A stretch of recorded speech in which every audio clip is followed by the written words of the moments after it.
Let's play a little bit around with some freehand. I know we did the drawing video, but it's not quite the same as seeing it stitched out on the machine, and I want you to have some playtime before you actually get quilting on your quilt tops. So I'll follow sort of through. We're just going to make a simple curl, then we'll work on that little border, the little curl border in the narrow sashing. Then I want to put some curls and leaves on some different shaped spines to get you comfortable with that. And then we're going to stitch out the medallion so I can show you before you get to the quilt top how we're going to stitch that out, and you can play and practice and do whatever you like on your play piece before you actually hit the quilt top. So we'll start with the basic curl. I'm in manual mode because that's how I'm happy, so hopefully everybody's okay with that. And I'll start up here. So remember, we're going to come into the curl. You want to come farther than you think you have to, all the way in, and then out, up and over on the top. Regardless of what direction the curl is going in, we want to make sure we come out, up and over the top. All right?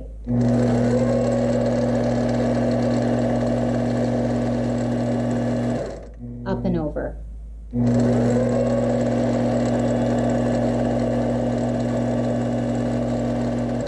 Up and over. I always want to land on the outside of the curl.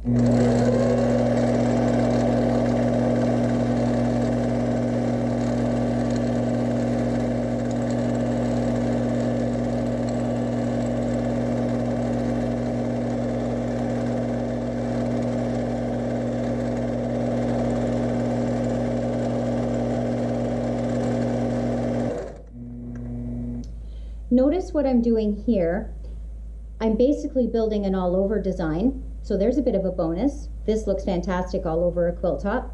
I'm coming out over the top of the curl, and then the distance around that curl that you come before you change your mind and go back in the other direction will enable you to decide where you want to go next, depending on how far down that line you travel. So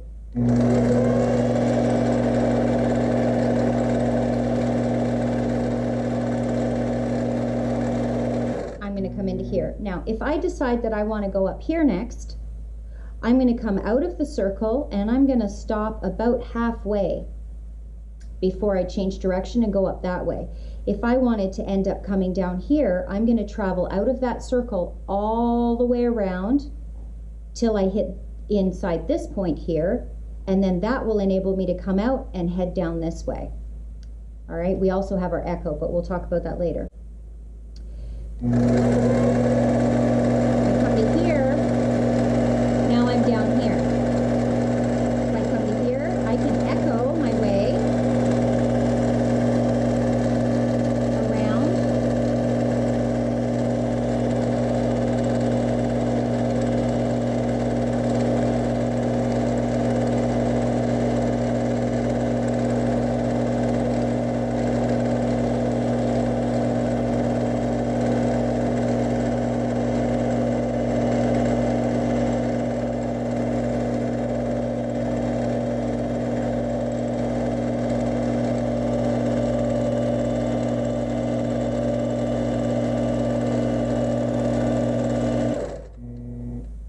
All right, now that has absolutely nothing to do with what we're doing on our quilt top, but I just wanted to show you that that little curl can go every which way on the quilt top and be wonderful as an all over. We're going to use it in our little border here. So what we need to do is make sure that you've left some space. Our ditches are already stitched, so we've got a nice solid foundation there. Everything's crisp and clean. And we're going to stitch in the ditch, or we're going to stitch in the border. The curls, we need to leave a little bit of space between the curl and the ditch so that we've got room to come out and that we've got room to like follow back and then change our minds to go the opposite way. So for now, let's just go and we're just going to do a couple right in here. I'm going to come up into my curl, up and over. I'm stopping there, and now I'm going to come down. I'm going to follow this curve, fall down the hill per se, and up and around into the curve, and do the other, do the curl going in the opposite direction.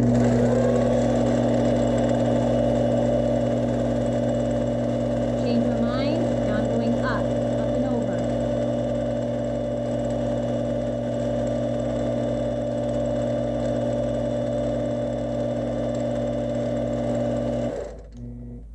All right, so now we're going to put it in this little border.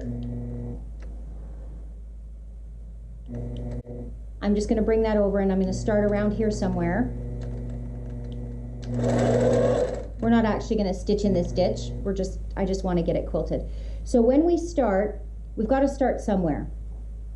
I don't want to start too close to a corner because we need room on sort of a straightaway to make sure that our designs are going to match. So not really, you know, it doesn't have to be right in the middle or halfway, but you want it to be sort of, you know, a ways away from the corner. So we're going to start somewhere around there. And I'm going to travel around this little border thing here. Whatever happens when I get to the corner is what happens. I'm not worried about it. It will work out and it will look just fine. When we get up and around that last corner, we've got some space there, and we'll stop and we can analyze how much space we've got, and we can actually chalk it in with your chalk pencil or your water-soluble blue line so that you know it's going to be perfect and you're going to match up exactly into that curve when we get there. So let's get started.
All right, now I'm going to stop there. I don't know if you could see that. I got caught. There's thread underneath here, and I got caught on it. So don't worry about that little thing there.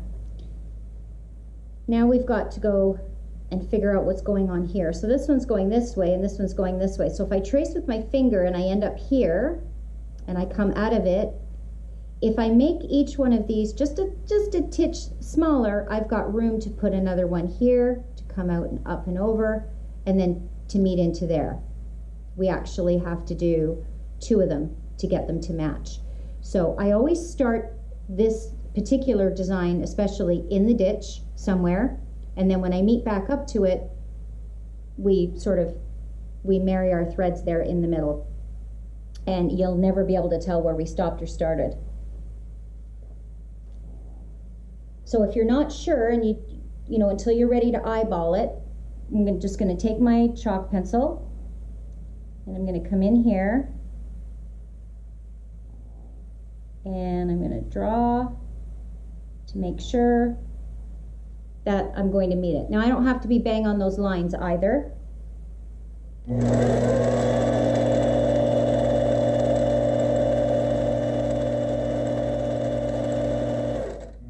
There you go. And when that's in the quilt, nobody's ever going to be able to find where you stopped and started unless you pointed it out to them. All right, notice that my curls aren't all exactly the same. They're not all exactly the same size. They may not have the same echo thing here. It's freehand. It's organic. It's not a computer. Just let them be what they're going to be, and it's going to look great. So that's how we do that little border. Let's make some leaves.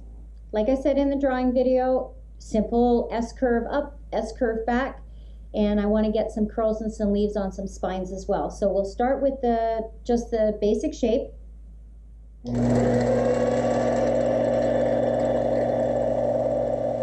S-curve up, S-curve back. S-curve up, S-curve back.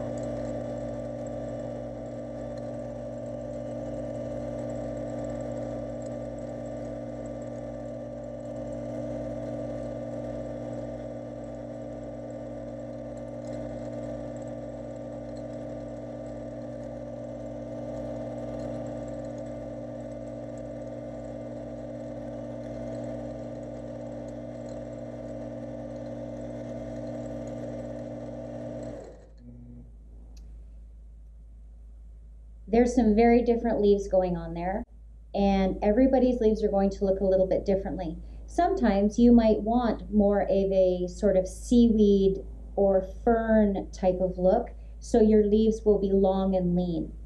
If you need them to reach out into a certain area a little bit further, there's nothing wrong with throwing in a long skinny one in and amongst the other ones that are a little more, a little more stubby, short and fat, or even short and thin.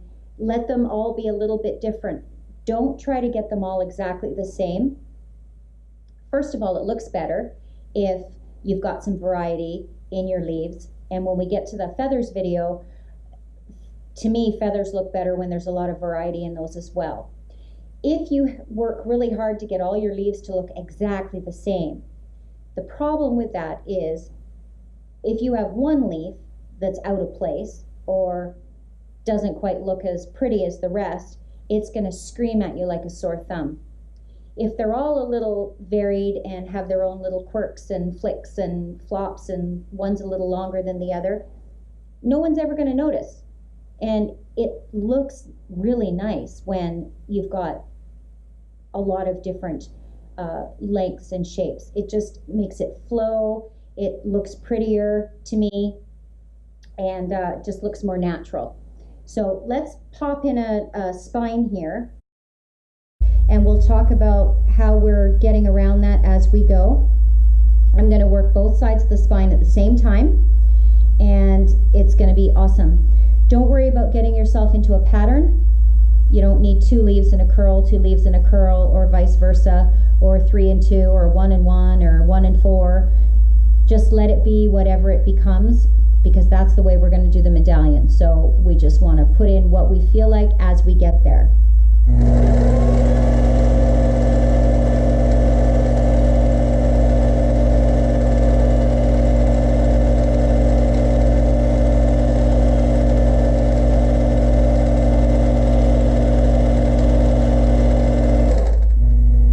I just want to point out quickly, after I take the tape that's falling off my roller off, note that I'm merging on and off the spine. I've got that nice and close there. As I come into the spine, as I actually hit the spine, I'm already going in the same direction. I'm not coming into it on an angle, I'm sliding into it. And when I come off the spine, it's the same thing. I don't just lurch out at a 45-degree angle or a 90-degree angle. I come up it and slide off.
Isn't that pretty?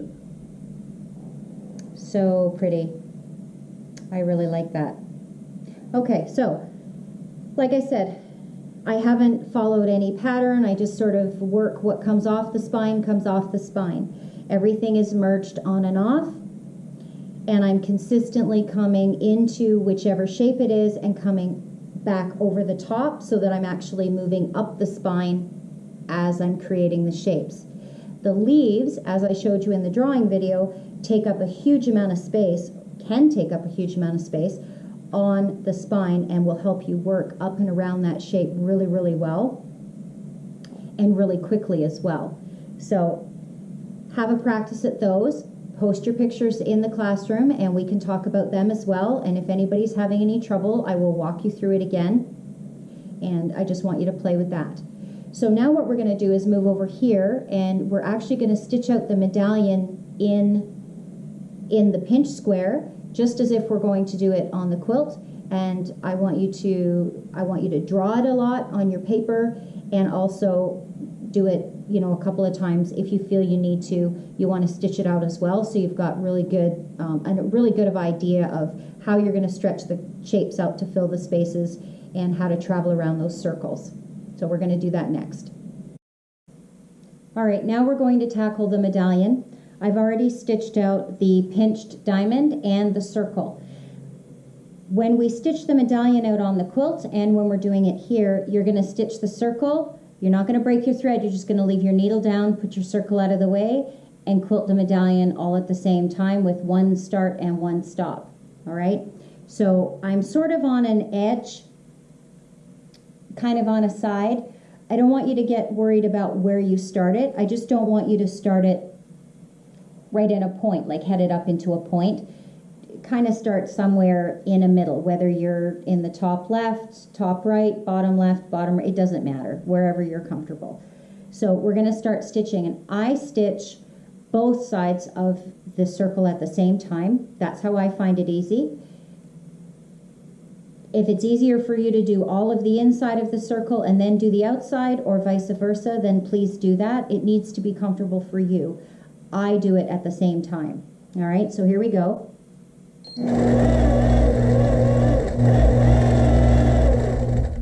My stitch regulator is still on. Let's get rid of that. I had my stitch regulator on to do the circle and the pinched diamond, so I just didn't take it off.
Now, because I'm using glide thread, it's pretty thready all in here.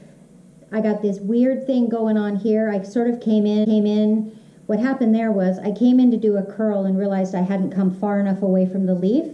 So because I was already on this angle, I couldn't do a curl, but I didn't do an S curve, so I couldn't really do a leaf either. So that's sort of a fern thing.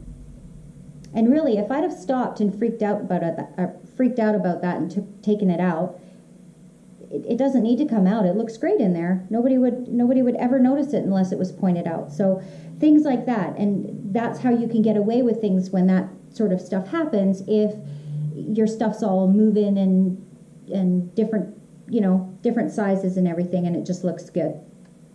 So that's how we're going to quilt that out, all in one go, one start, one stop. Bada boom, bada bang. It's a beautiful thing. All right, now we're going to play with that motif in the quilt. We've got 4 of them on all 4 sides. It's the triangle with the 2 squares, the background squares that sort of stick out like ears. We've got to fill that space. What I did was use my number 11 Pro Echo ruler, and I chalked in my spine on both sides. You've already got the center of that triangle marked out from when we marked out the quilt. So when you're doing it on your practice sandwich, make sure that you draw a line down the middle just so you know where it is. When you get to the quilt, it'll already be there. I've got my Echo ruler down here.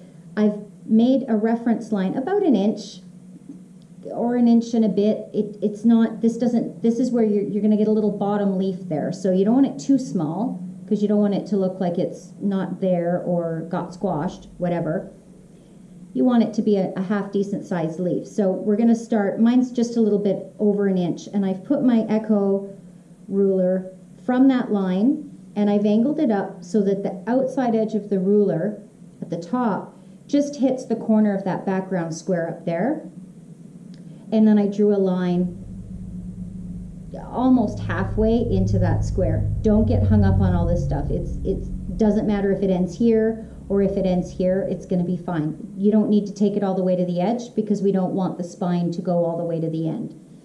I did the same thing on this side. Laid my ruler down, followed along the curve.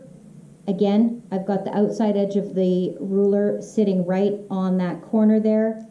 That gives me that nice, beautiful angle for both spines. When we're putting 2 spines together like that, we've got our center. We're going to put a little leaf at the bottom here, but we've also got to fill up that center space with something. And then as we move up, these motifs are going to come and meet in the middle. So I'm going to show you how I stitch it out. I start down here at the bottom. At this point, I have not stitched my spines. I don't need to right now. They'll get stitched when we come back down the spine after we've done each one. So I've locked my threads there. I'm going to stitch my little leaf down. Just plop that in there right there. And then I'm going to put a nice leaf up here that sort of fills that space.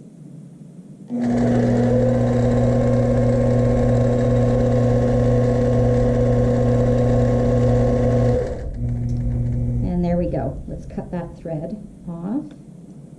Now I'm going to work one side and I'm going to travel back down my chalk line, and then I'll work the other side and travel back down my chalk line. So you're just going to pretend that the chalk line or the blue marker, whatever you're using, is actually your stitch spine. So we're going to work the design the same way we were playing over there and the same way we did the medallion. I'm not worried about leaf curl, leaf curl, leaf, leaf curl, leaf, leaf curl. Just let it be what it's going to be. Nothing is going to be on the top side of either one of these spines until way up here, because this leaf is taking up all that spine space. So we've got nothing to worry about there. So you're going to do several things here first, and then when you get to here, when you're able to get up there, then you're going to do so.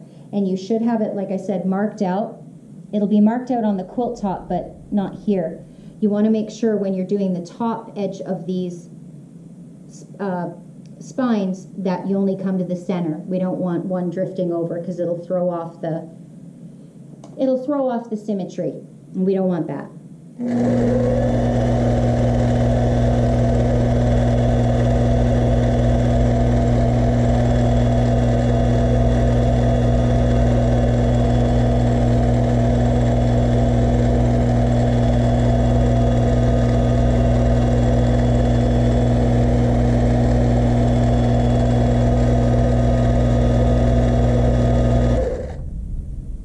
Filled up that space. Now I'm going to go here and then work my way up to about there, and then I'll start back and forth as soon as it's convenient.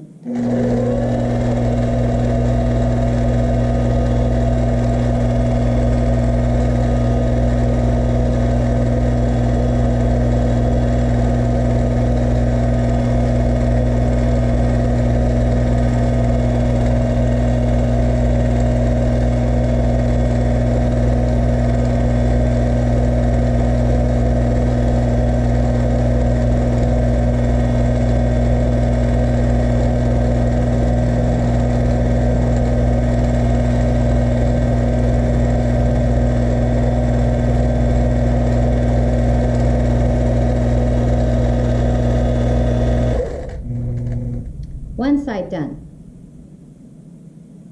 I'll show you a trick about that spine in a second, just in case you're not comfortable with traveling back and making sure that you hit all that lines. So we've got the one side done. Now we'll do the next side.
If you're not comfortable driving down that line, you can now pop your stitch regulator on. My extended ruler base is on there, and you can travel back down.